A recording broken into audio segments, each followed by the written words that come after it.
Hi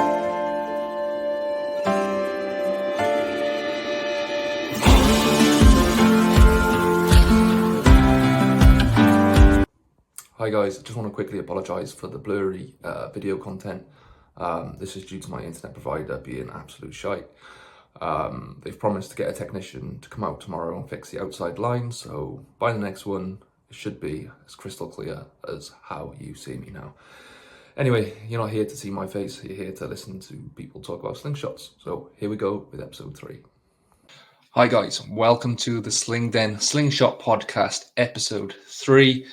I'm here today with a very special guest, and that is Gaspar Arcon.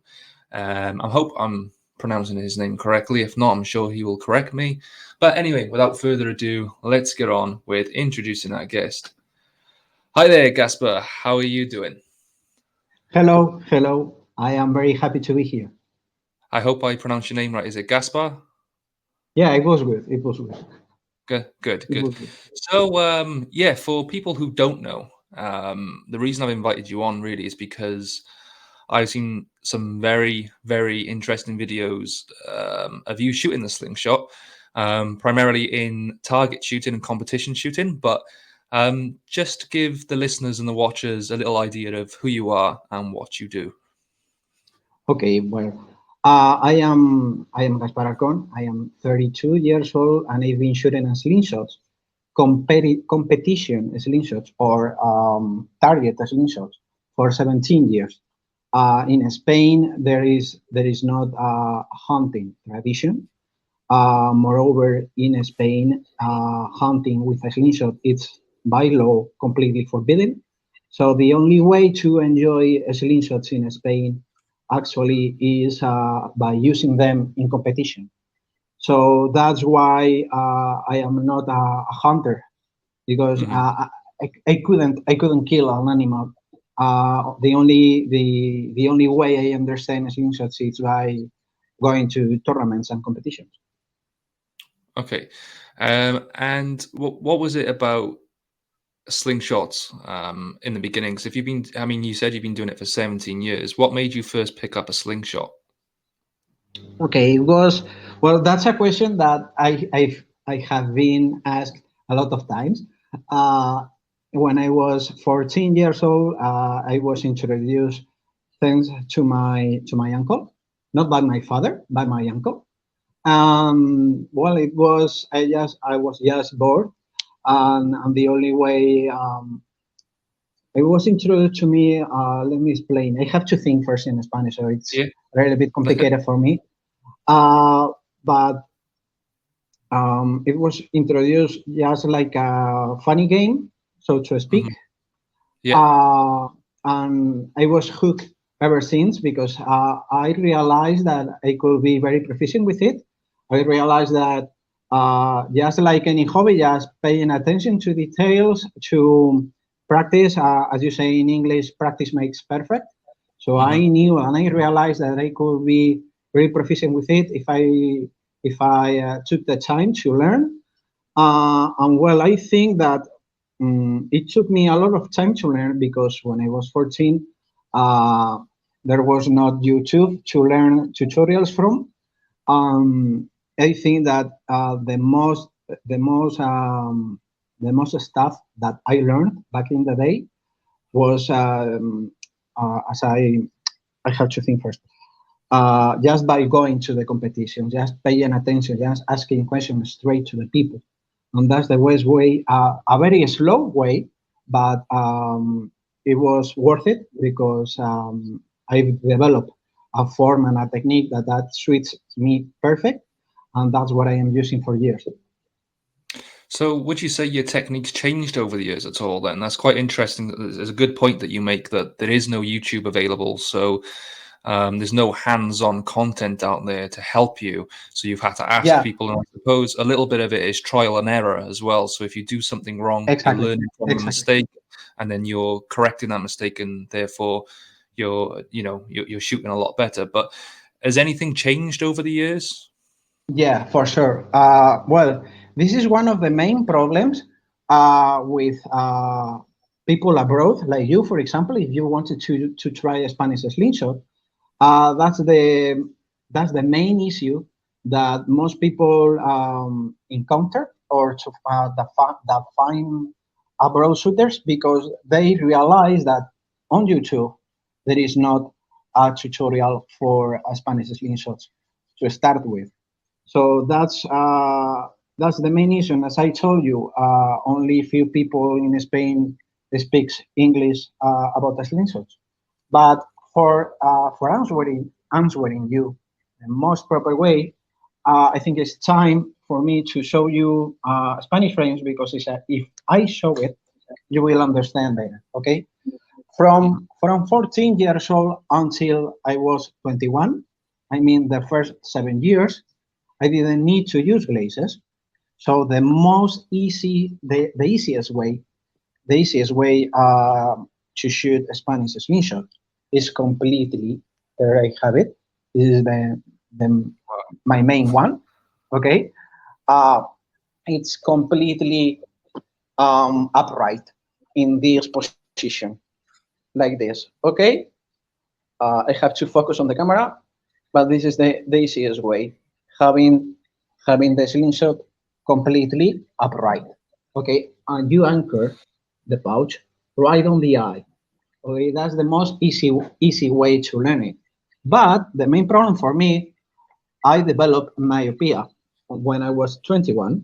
I mean, 11 years ago, and I realized that I couldn't shoot without glasses anymore, and that's why I need to use glasses.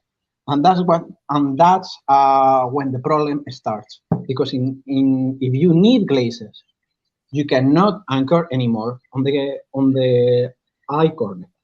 Okay, Even so those that's those little the little extra centimeters, it makes a big difference, doesn't it? So even though yeah, you can go exactly. to where your lens is, it's still making a big difference. Yeah, I've tried to use contact lenses, Hmm. but you are looking at the target almost at 90 degrees, your body position, your stance. Okay, so I didn't feel comfortable with the contact lenses, and it is way easier to focus on the target with glasses, and that's why I don't use contact.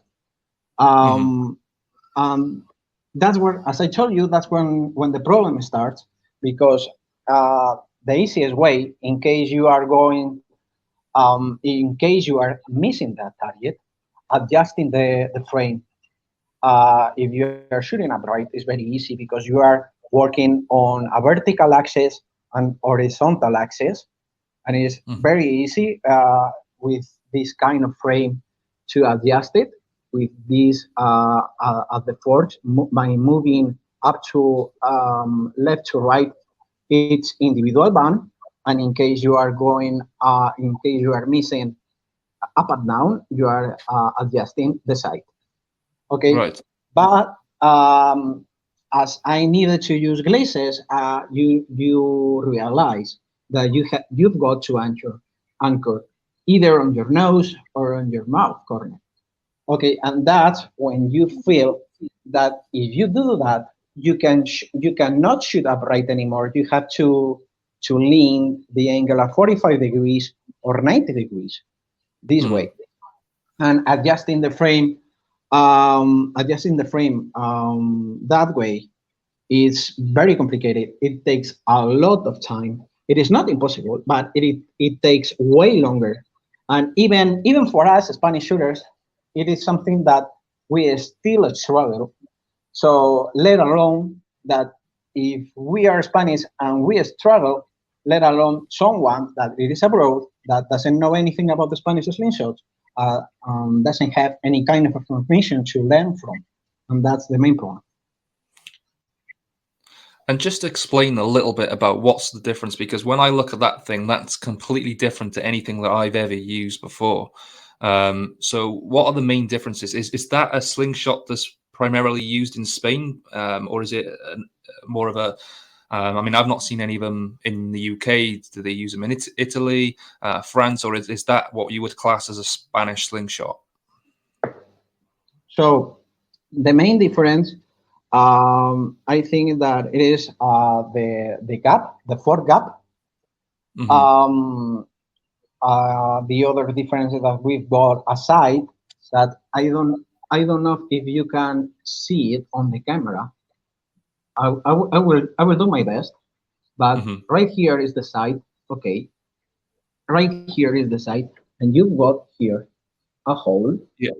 and a point, and that's very easy for us because we've got to peep the point through the hole, and Okay. that allow us to adjust not only aiming at the target, but also making sure that our waist alignment is perfectly on place.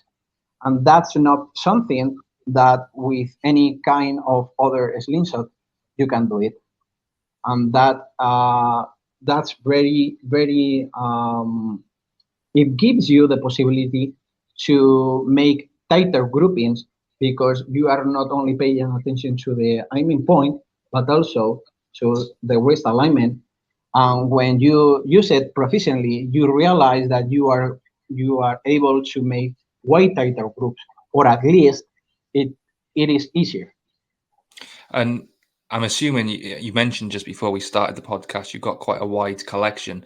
Have you used the normal? When I say normal, I mean your simple shots, your wasps, your sniper slings. Have you used any of those, or a natural slingshot, for Yeah, example? yeah, Have you yeah. used any of them?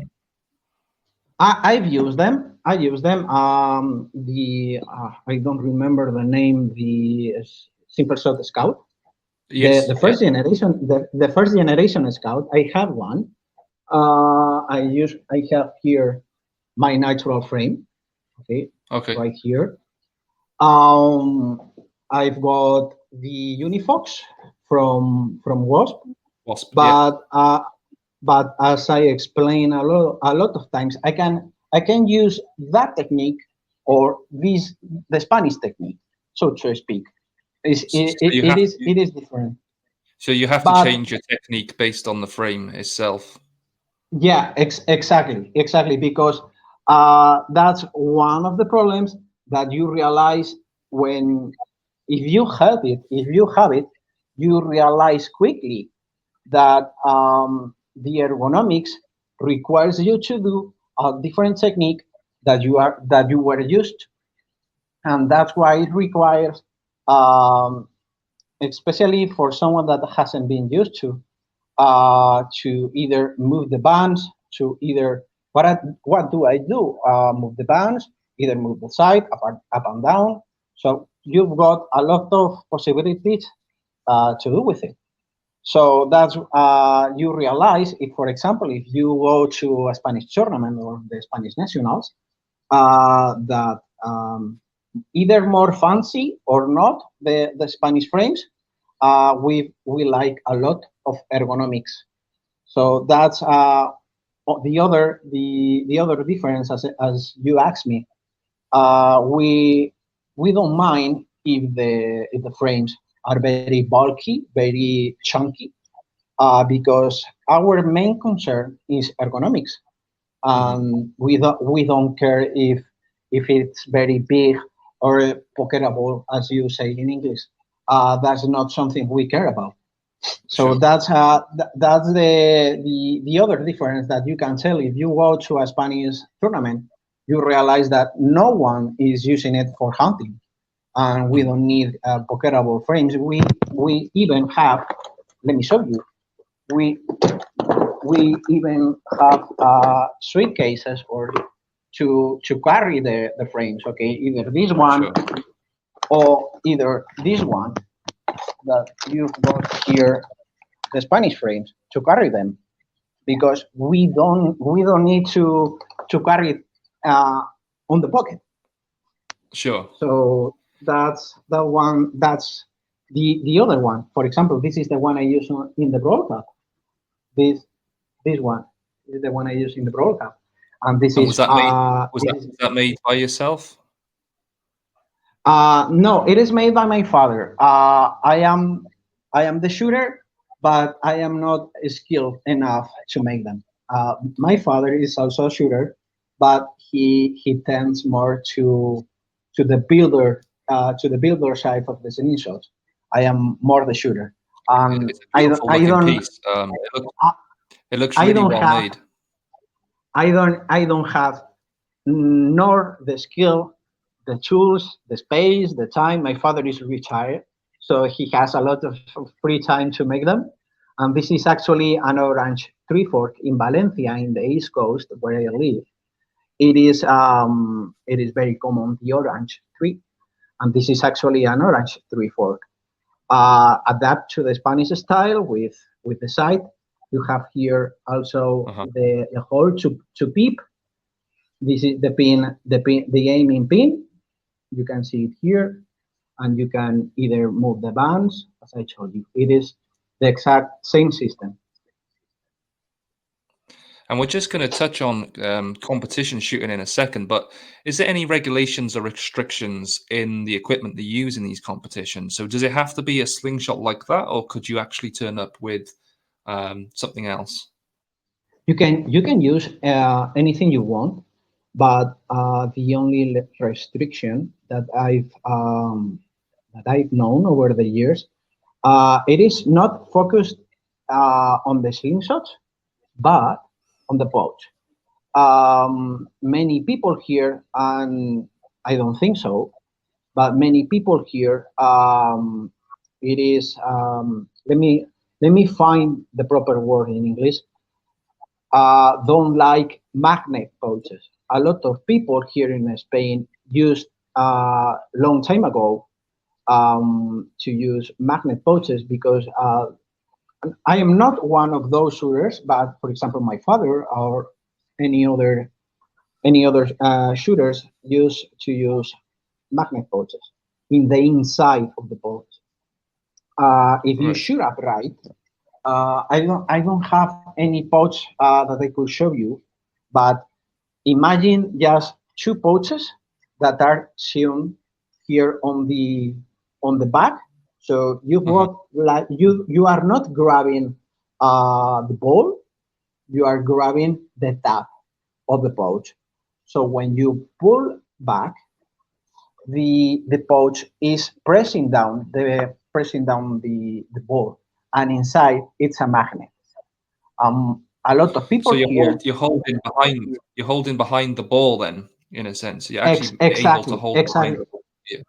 exactly. Your fingers are behind the ball, and when you pull back, the same force of the band are pressing down and are not allowing the ball to fall. Okay, and inside of it there's a magnet, and there's a lot of people here in Spain that use that kind of pouch. For example, I remember some guys that went last year to the European Championship that use one of those pouches. If you find those pictures from last summer, European champion, if you pay attention to the Spanish shooters, you will realize that some shooters are using that kind of pouch because the release is way easier because you are not actually holding the ball, but holding a tab. And a lot of people thinks that that's a name. That's not actually. That is something that it is going to help you and improve your accuracy, and that has been forbidden. So if you want to use that kind of pouch, it is allowed as long as it doesn't have the magnet inside. That's the only Right. And thing that it is. Sorry.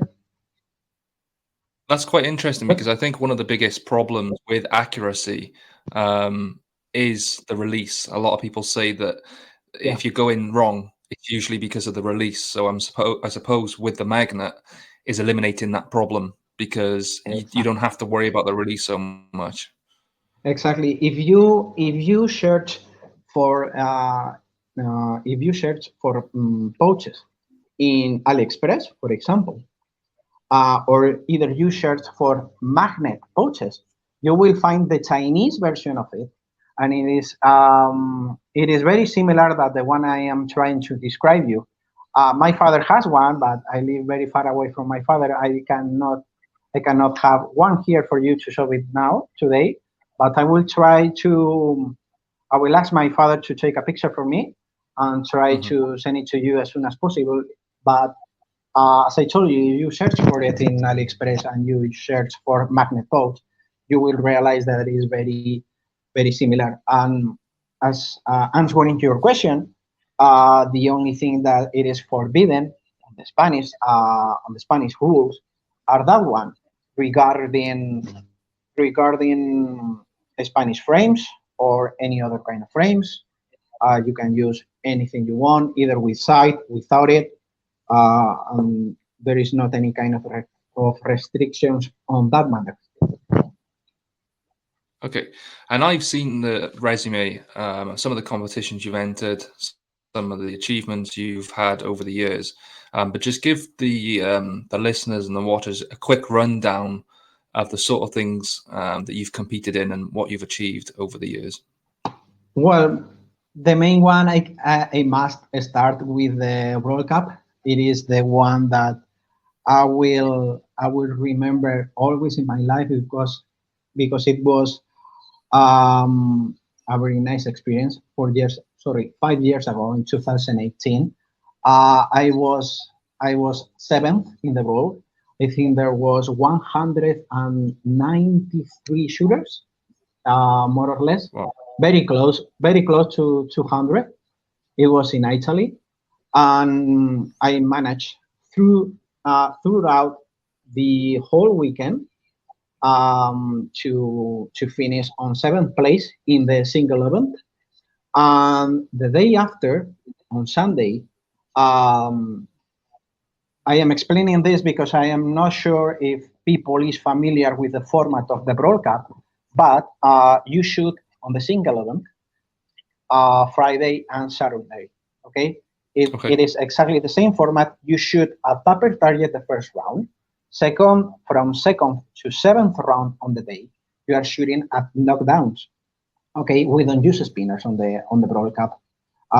You can use spinners practicing, but it is not something that you are going to see on serious tournaments. Okay, you will always see either paper targets or knockdowns. Okay, so once explain this, um, you always start with paper targets, only one round per day, and from second round to the seventh one, we are shooting at knockdowns. Okay, that's the single event for Friday and Saturday.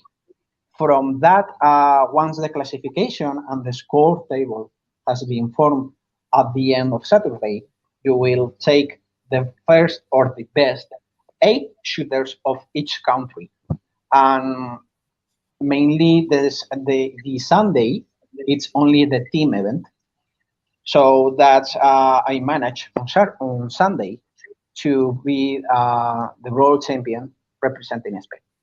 So it was a very nice weekend that I will remember forever, that I will cherish.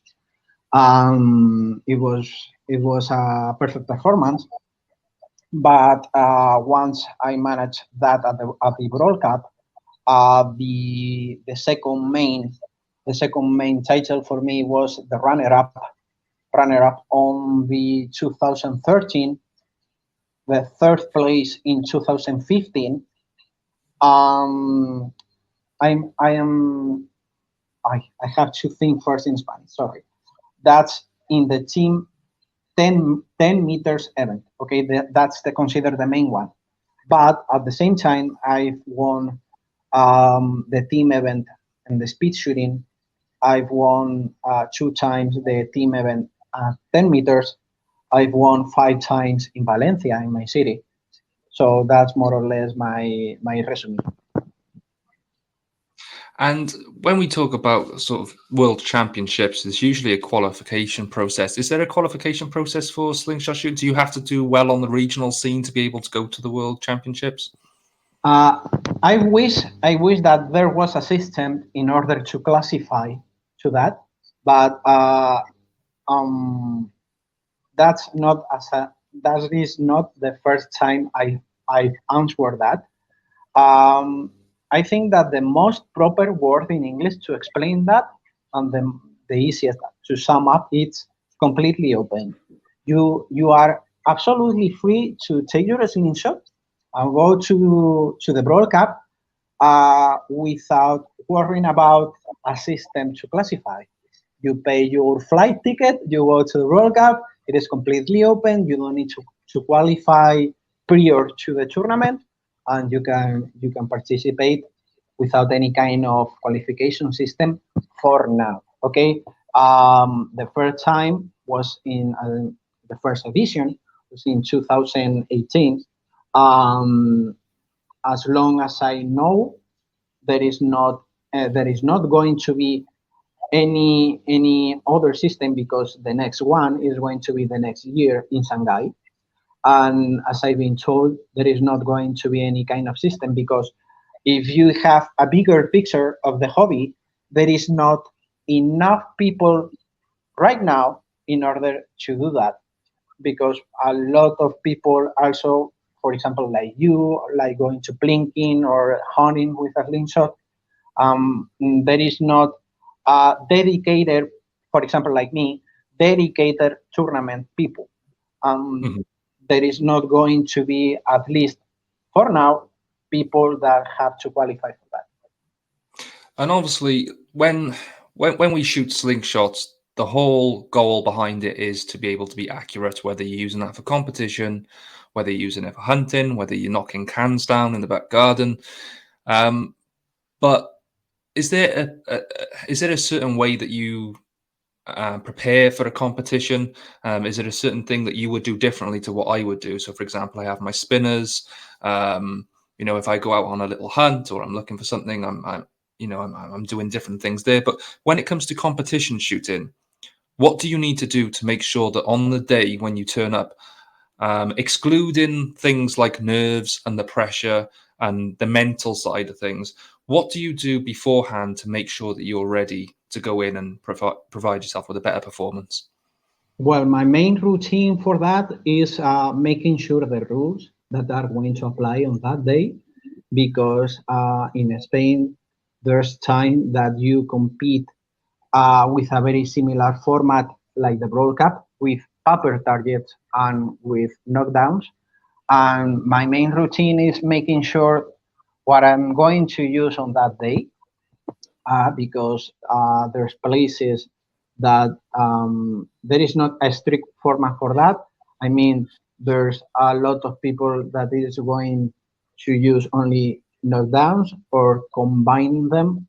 So in my main routine for that is that I use barely spinners, because I know that in Spain we are not going to use them on competition. So that, from my point of view as a competitive shooter, it is almost pointless to use spinners, because it is not something that's going to see or compete against on a tournament. So I am trying to replicate the same system, the same rounds, the same number of rounds, the same number of shots, the same size of the targets, even the same material of the targets, because it's the metal knockdowns or rubber knockdowns or leather knockdowns are not going to react against a shot the same way. So I am trying to replicate as exact way as possible as I'm going to compete against. Sure. And you mentioned earlier about the speed shooting, and Mhm. myself. Well, it was you, myself, and Mark from ATO. We were having a quick chat a couple of weeks ago about um, the times that it takes, so that the pressure that you're under to take times. Just to explain to everyone that might not be aware about that, what is the time situation when you're in competition? Because you can't stand there and take 30 seconds to a minute for every single shot. You are under a time pressure. So just let everyone know what that's like, and what the competition states as the rules in taking those shots at the time. Well, that is not that thing. It is not easy to deal with at all, because I don't remember if I told you on the chat, but you've got a countdown More or less is 2 minutes for each 5 shots or 5 targets. So if you are looking at 5 targets, you are probably going to have a 2 minute knockdown. Okay, if you see 10 knockdowns, you are probably your time will be your countdown will be 4 minutes. So that's something that prior to your shoot, it is something that you have to bear in mind because you've got to calculate. Okay, I've got 2 minutes. I've got 5 targets. I know that I've got 120 seconds to deal with for those 5 targets, and how to deal with that pressure. In my opinion, uh, the secret, so to speak, for me is my breathing. Okay, so if I manage to control my breathing, it is very easy for me to deal with the nerve. Okay, so it is kind of a sensation that you've got to feel because it is very hard for me in English to explain that. Once I manage to control my breathing, to exhale and inhale my the air, my I don't shake anymore, so to speak. If I don't control my breathing, I start shaking a lot. But once I calm down, once I control the air, it is very easy for me. I am very steady with the hand, and that smoothens all the performance after all. And I suppose it's not something I'm you not can sure. really replicate. Sorry to interrupt. Sorry to interrupt. I am not sure if I Okay, explain no, no, myself okay. right. No, no, it's a good explanation. I'm just kind of, when we're talking about practicing, it's not something you can really replicate in practice because you're not under the competition pressure. You can set yourself a timer at home if you're practicing. You can set yourself 2 minutes to hit 5 targets, but you're relaxed. You're in your own environment. There's no one else around. Whereas when it comes to competition time, there's other people around. You know that the shots that you're making is going to make a difference to your score and how you're going to finish the tournament. So obviously you can't really practice for that, or do you feel there's a way that you can kind of prepare for that prior to the tournament? That's one of the systems that I want to include for this year because let, let me explain. I found out that in archery, the Korean national team in archery uh, train in the same venue. Um, I mean, let me think first in Spanish. Sorry. Um, the venue for the national team in Korea archery train in a very similar environment that are going to compete against, and they even have loudspeakers and record the audience. And once in the training, um, try to replicate a competition environment with the speakers. And that's a very easy way to replicate the same environment that they are going to have on the competition because they are also training their nerves.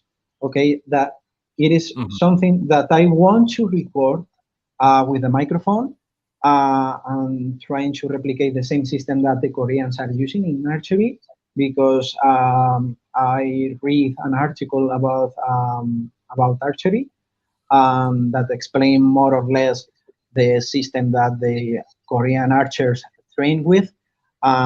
It can be included into a slingshot. I would like to do that because I think that that is going to be the ultimate change for me in my training because if I am able to train my nerves also on my training venue, it will be very easy for me in the future. And does it make a difference when the timer's on? I mean, is every part of the competition timed, or is that just in the speed shooting? So is there two different things, or? Can you reformulate the question because I think that I didn't get the question.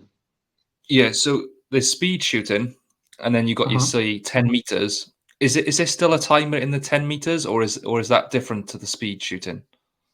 Well, first of all, in Spain, what happens is that the way we do the speed shooting it is different than the way you would do the speed shooting abroad, because that also it is explained by looking at the Spanish people or Spanish shooters. The ergonomics on the frame, the more chunky it is, the more slow you down in order to do a speed shooting. The lighter, the more slimmer the frame is, it allows you to be quicker doing a speed shooting. So in Spain, you don't do a speed shooting by yourself. I mean, it is not a single event. It is Right. made by three people. It is not single. As I try to explain myself the best way. It is the team event. The team event. It is divided in the speed shooting, and there's a team in the Spanish nationals that are going to do the 10 meters. The main difference, because the speed event you've got 60 seconds or 1 minute to knock 10 targets, and there's also the other event in the team event that is only going to do the 10 meter without the time. Okay, so that's the way we do it. The speed shooting, you won't see a single event. Sorry, the single event of speed shooting in Spain. I'm not sure if I explained myself right, because in general, Spanish shooters are not quick doing speed shooting, because it is not something that we are used to. We often take a lot of time, maybe 20, 25, 30 seconds a shot. So for most Spanish shooters that take 20, 25, 30 seconds a shot, when they are told that they are going to do a speed shooting, it is very hard for us.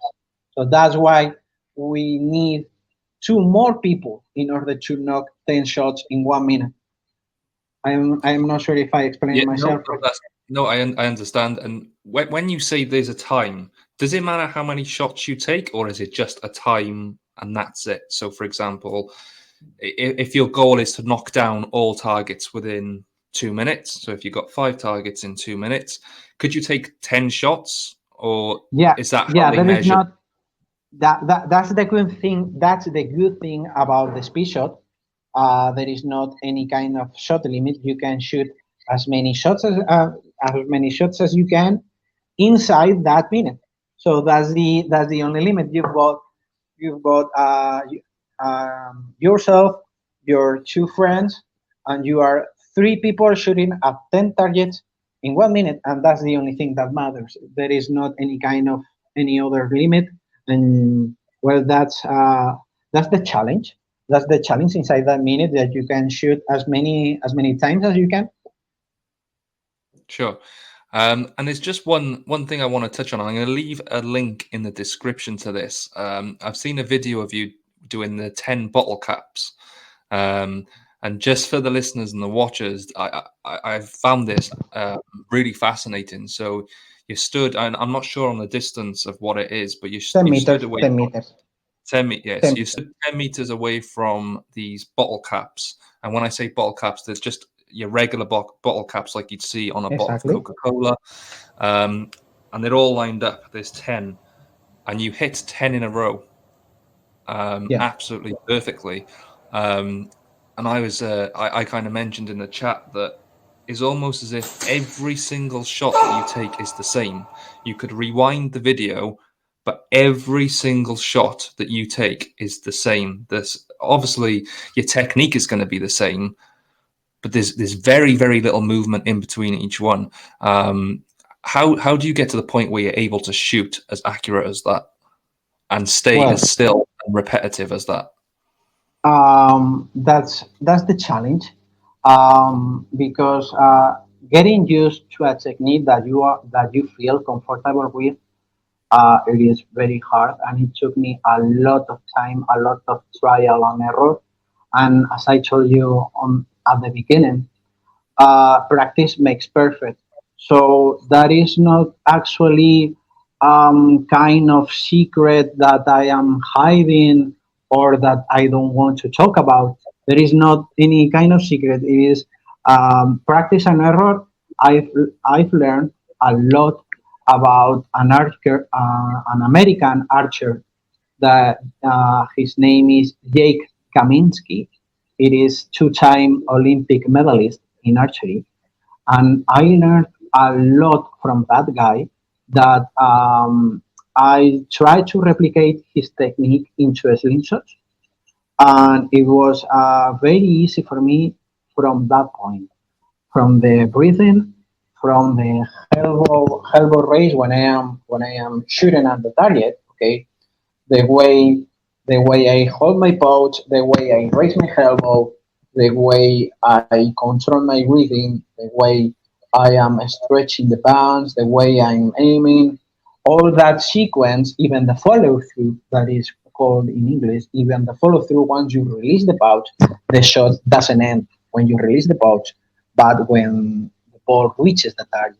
So the way you behave those seconds when you release the pouch and the way your body remains frozen, even that I learned from that guy. As I told you, there is not any kind of secret that I'm hiding. There is, it is, you can watch it yourself. So I would like to explain it in a better way, but it is a matter of try and error and realizing, okay, I am trying to not raising my elbow, maybe um, going down. What happens if I remain frozen and just adjust my elbow down? What happens if I relax my front elbow? What happens if I hold the pose this way or this way? And I'm trying to study any kind of changes and how it affects at 10 meters at the target. I found a way that if I remain frozen, I found a way that if I hold my pose this way, the elbow, the wrist, the way I aim, and when all those sequence is spot on, okay, I won't change anything, and that's the point I am now. That I can shoot very accurate with it. Mhm. I got I don't have any reason to change because, as I told you, I think that my technique, I don't have to do any work with it by now. Um, that's the best way I can explain it in English. And like for myself, I've been shooting for a couple of years, and even now, I have to think about what I'm doing every time. So I have to think about how I'm holding the frame. I have to think about my anchor point. I have to think about where my dominant eye is over the bands, where my reference point is, that my elbow is, elevated. Do you still have to do these things, being that you've shot for so long and you've been in so many competitions, you've been successful in what you're doing? Do you still have to think about every single little thing, or is a lot of it now just natural instinct and you can just do Exactly. it? Exactly. The best way you describe it the perfect way. It comes once you practice so many times. In my case, I practice more or less 8, 9, 10 hours a week. So when you train for so long, you it becomes automatic for you. So to speak, I don't have any other word to describe it the best way in English, but the easiest way for me to explain it, it becomes automatic. It becomes a natural habit for you. So when you think about if you go to a competition, you don't have time to pay attention on your elbows. You don't have time to your rest. You've got 2 minutes or 2 minutes and a half or even 3 minutes. You don't have the time to think about that. It has to be fully automatic for you. The only thing that you've got to focus on is on the target. And that's some work that you've got to do on your training.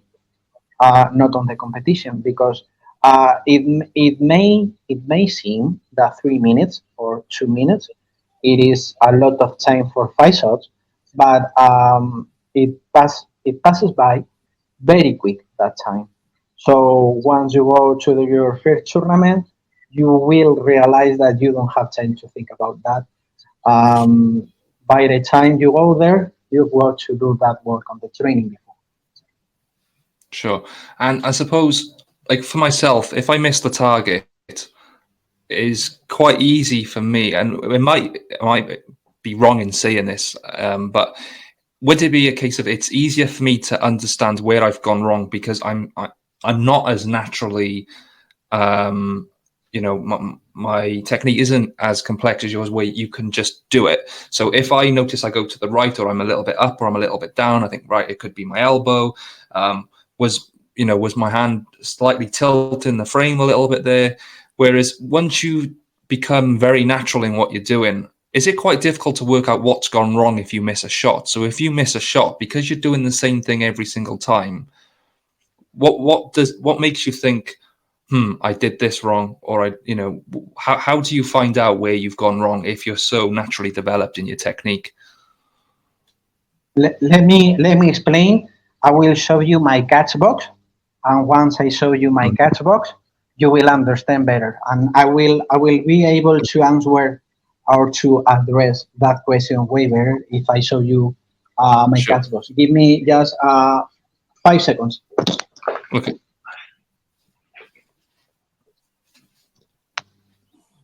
Okay, this is my catch box. Okay, so this is not your regular catch box where you hang a spinner on it. I always train with cardboard. Okay, if I use cardboard, it is very easy for me because of the hole I leave. Um, it is very easy for me to tell what I am doing wrong or if I am doing it right. For example, in this case, it is I don't want to show off or don't take it don't take that answer if I was showing off. For example, in this case, uh, I'm not doing anything wrong at all. It is 10 shots inside. So if I did any changes maybe on my elbow, I realized, for example, in my case, that if I raise too much my elbow, my shots go down. If I go down my elbow, the shots are up. Maybe if I am anchoring the boat way too tight to my face, my shots go to the right here. If I don't press myself enough on the face, my shots go to the left. So I will be hitting right here. So that's the best way for me to train. It is with a cardboard because I don't train. As I told you, I try to not use a spinner because obviously using a spinner, you know that if you hit it, you know if you miss it, but if you miss, you are not sure about where exactly you are missing. So for me, the best way for me to train, to learn myself what I'm doing wrong, and the best way for me to learn from that is the mistake and improve myself is using a cardboard because it's very easy to tell what you are doing wrong by the hole you are leaving on the cardboard, and that's more or less my training routine. Not only trying to replicate the system that I am going to the competitions, but before using knockdowns or before using piper targets, I try always to shoot at my catch box because this Mhm. is the easiest way for me to tell if I am on the right place. And when it comes down to your slingshot, I imagine when you're competition shooting, although I can imagine you being very accurate with no matter what slingshot you pick up, um, I suppose it's very important to be very familiar with your setup. So, do you often That's change what you essential. use? That's essential. So you use the same thing each and every time? Because Can you reformulate the? you Sorry, mentioned can you earlier reformulate that the question? yeah, sure. You mentioned earlier you've got, is it a new slingshot? The new slingshot you've got, is that fairly new? The yellow one? Yes, is that new? No, it was made in 2019, so it is 4 years old. 4 years 4 years old. And old. So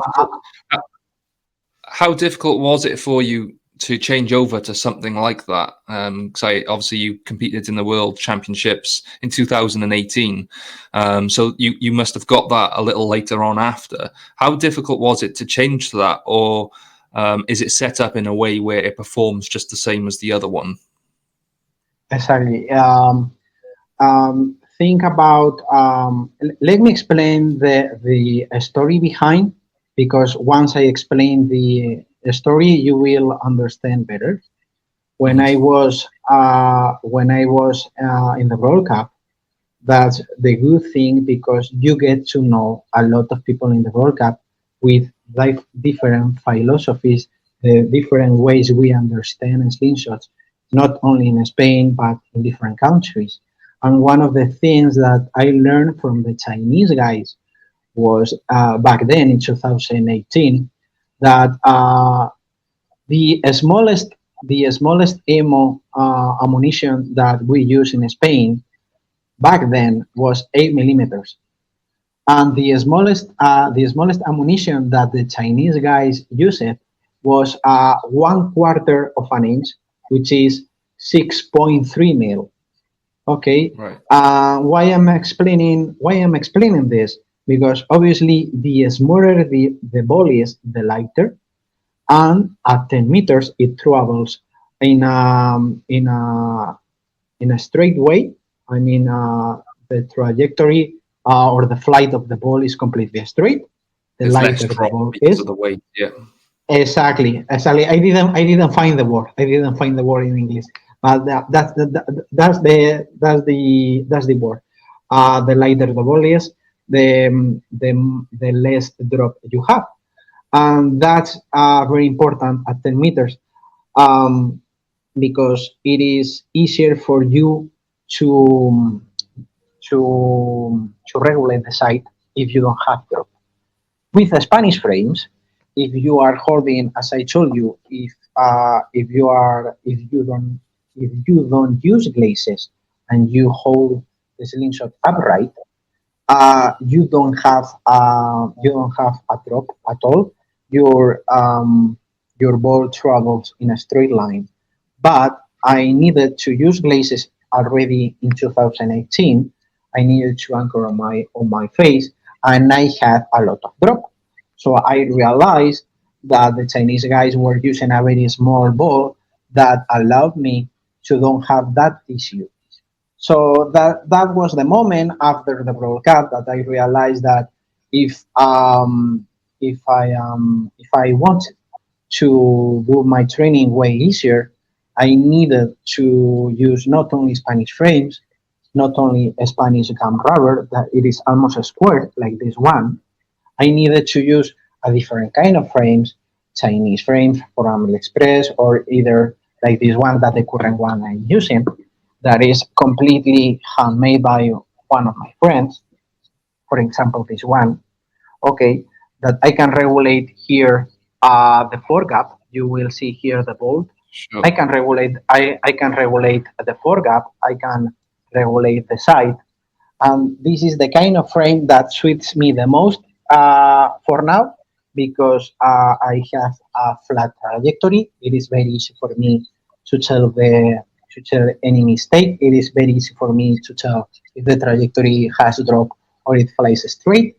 And that's the reason why I am not using currently way too much Spanish slingshots, but these kind of frames, because I make, as you can see, I am able to do tighter groups. Um, you can do that also with the Spanish frames, obviously, but getting to this point with the Spanish frames takes you a lot of time. I wanted to speed up, so to speak. I wanted to do my training way easier. The way we adjust the frames, it is way easier, and that's the point I am at right now. I am not sure if I explaining myself right, if I am Yeah, answering your question, but sure. that's the best way that I can explain myself in English. No, sure, no, perfect. And obviously, when it comes to the bands, how you mentioned you went from 8 mils to what was it, 6.3s, something along those lines. Um, and I also noticed the one that your friend, the frame that your friend has made you there, has more of the other one, the wooden one that your friend has made for you. Yeah, This so one, so that one's got more of the flat bands that we're kind of used to here. exactly. How does that affect your shooting? Because that looks more like what I would usually use on one of my slingshots. However, the other one that you've got, the yellow slingshot there, the bands look very, very different. So how does that affect the shooting? Well, it has to do with elongation. With the Spanish frames, the maximum elongation you can have is 300% of elongation, which is more about if my draw length is 75 centimeters, if you Hmm. divide it by three, you will realize that you've got to have 25 centimeter long bands. Okay, this is 25 long bands. Okay, the moment you shorten up these bands in Spanish frames, for example, if you try to shoot with 15, for example, let's say that this is 15 long bands, you are shortening the draw. You will realize with Spanish frames that it is very, very hard to shoot accurate with it. Um, I haven't found the reason why. I can explain the reason why, but the lower you go to the elongation, the easier it becomes to use the Spanish frame. And that has to do with the problem of the drop. Okay, for me, having this kind, for example, this is the taper I use currently. It is 20 on the front, 10 on the back of the pouch end, and it is 0.40 mil of thickness. Okay, and this is the band setup that I'm using currently with 6.3 balls, and it flies the ball absolutely straight to the target. And this is an elongation of 555. So the maximum elongation of this band is 600. So I am pretty close to the maximum elongation. I don't um, I don't care if the closer you get to that maximum elongation, the less band life you have. But I don't care. I don't care about that. The only thing I care about is the maximum performance. So if a band for me lasts, for example, only 200 shots, it is not something that I am going to care about because all I care about is the performance and the tighter group as possible. And that's my personal preference, and that's the best way I can explain it. Sure. And that's quite an interesting point you make there about band life.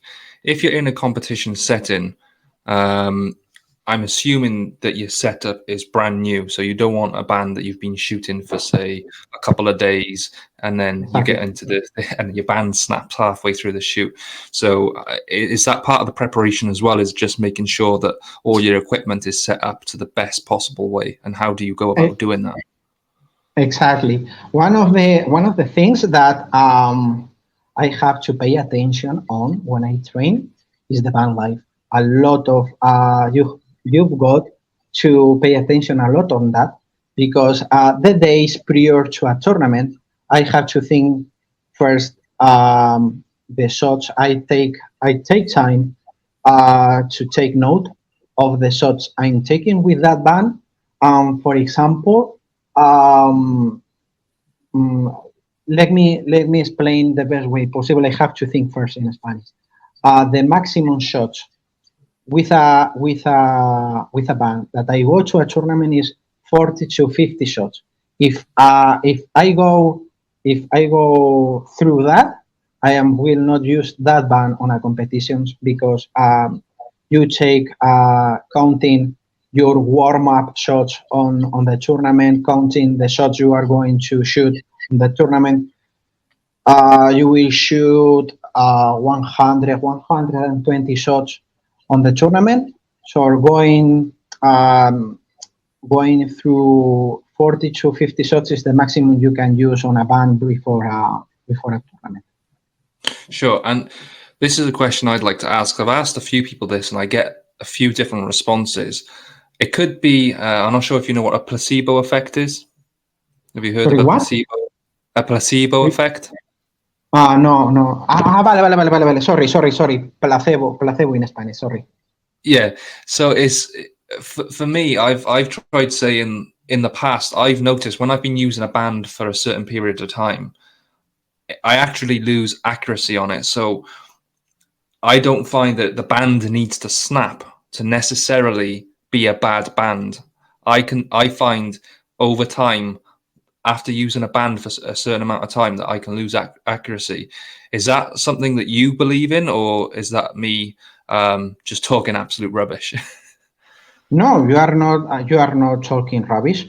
But in my personal case, if a band snaps, it has to do, as I told you, because you are getting too close to the elongation. You are asking way too much to that band. So that is one of the reasons why I try to get close to the maximum, but without affecting the performance. And that is why I calculate my bands at 555 because it is a perfect number for me because I don't get way too close, but without losing performance because let me think first in Spanish, please. What I want to explain it is the band life for me. As I told you, it is not something that I am going to care about, and it is I have to find the word. Sorry, it is very easy for me to do that. What I want to say after all is that if I am able to shoot this, I am very happy with my training. So if I use maybe if the band lasts, for example, 150 or 200, I will always be happy if I am doing this. And the band life, it is not something that I am going to care about. And this is the best way I can answer that question because I don't find the words for this in English, but it's kind of feeling for me. If I am able to do this, Mhm. then everything There's no doesn't other matter for problem. me. Sure. And when you say, so for example, 150 or 200 shots, why would you not keep going? Why would you maybe not get 300 shots? Because like you said, a lot of the time, if the bands are snapping, that's because the I don't elongation get is. sorry if I interrupt you, but in my personal case, I once I reach 200 shots, I change the bands. I don't get to the point where my band snaps.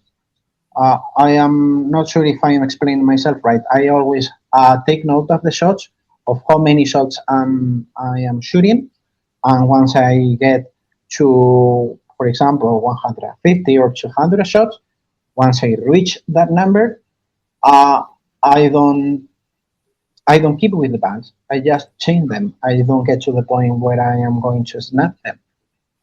And I I suppose, am I am not sure. I am not sure if I am yeah, no, answering your question. no, yeah, but let me explain. Let me ask the question in a different way. So, would you notice a difference between the last 10 shots of a band that you've been using? So, if you've been using a band for 200 shots, would you notice a difference in the last 10 shots of that band compared to the first 10 shots of a brand new band?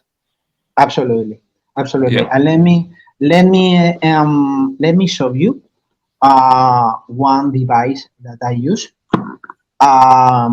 in order to answer that question. Okay, this is basically this device.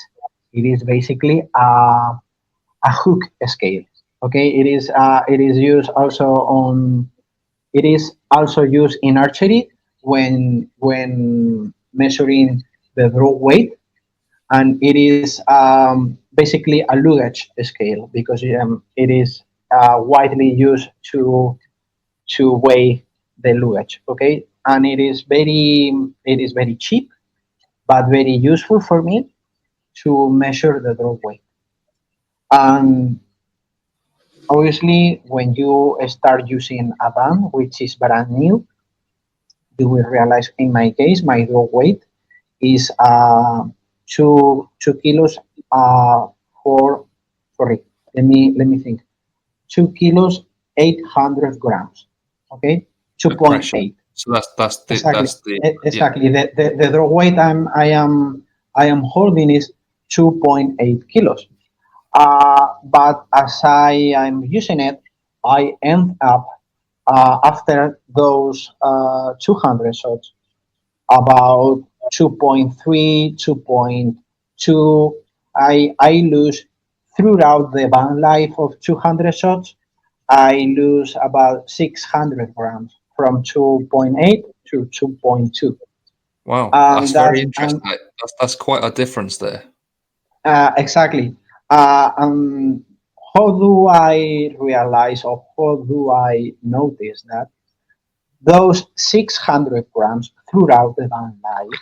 I let me show you here. For example, on the catch box, um, I start realizing or noticing that as I am losing weight, the speed is less, and that I am starting having a little bit of drop, and I start realizing that my shots go low right here, for example. Hmm.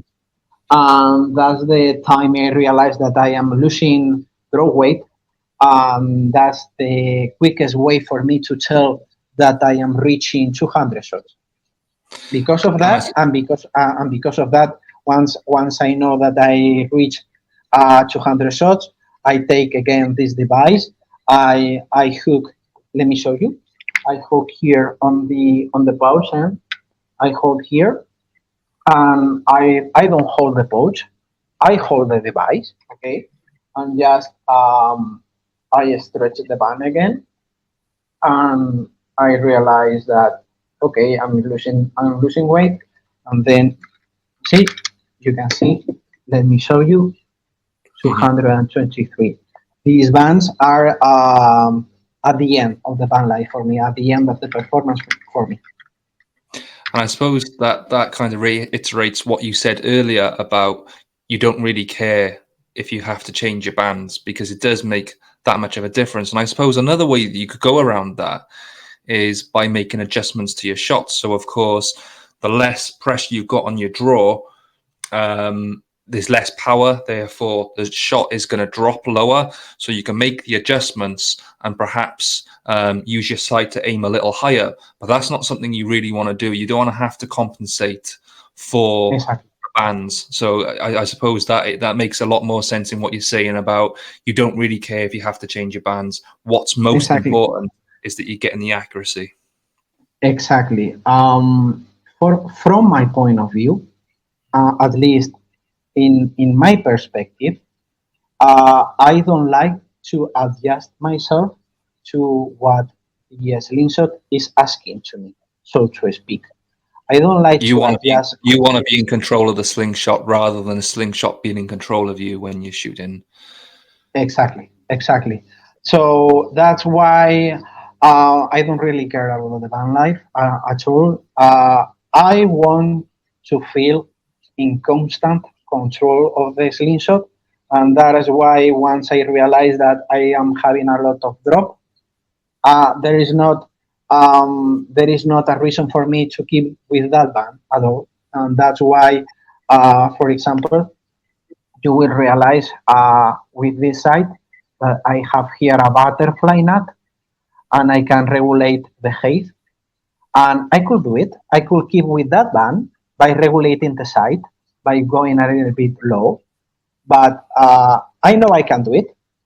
But I rather change the band with a higher growth weight because once I reach 2.2 kilos, I don't feel comfortable because it feels way too light for me, and there is not any reason to keep the band. Sure.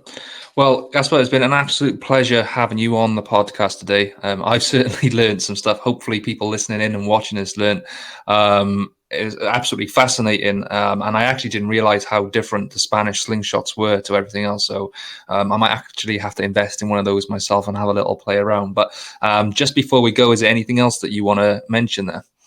Yeah, for sure that if someone that it is thanks to this podcast, someone is interested in trying out Spanish frames, just I will be always happy to show the people as I did with this podcast to show people how to start with a Spanish frame. Just get in touch with me with any people that is interested. That I will always be happy and open for people to help. And how do we go about finding you? If somebody wanted to reach out and just ask you about the Spanish slingshots, where can we Yeah, find you? search for me in Facebook. It is the quickest way. I don't have, in my personal case, I don't use Instagram, but Okay. I've got also my YouTube channel. You can either get in touch with me through YouTube, or the easiest way and the quickest way for me because I use it every day just by Facebook. Sure, and I'll make sure that I put something there in the comments to make sure people can find you. But anyway, thank you very much for your time today. It's been an absolute pleasure talking to you. Likewise, it was for me too. Thank you. Have a great day. I'll speak soon. You too. Bye now.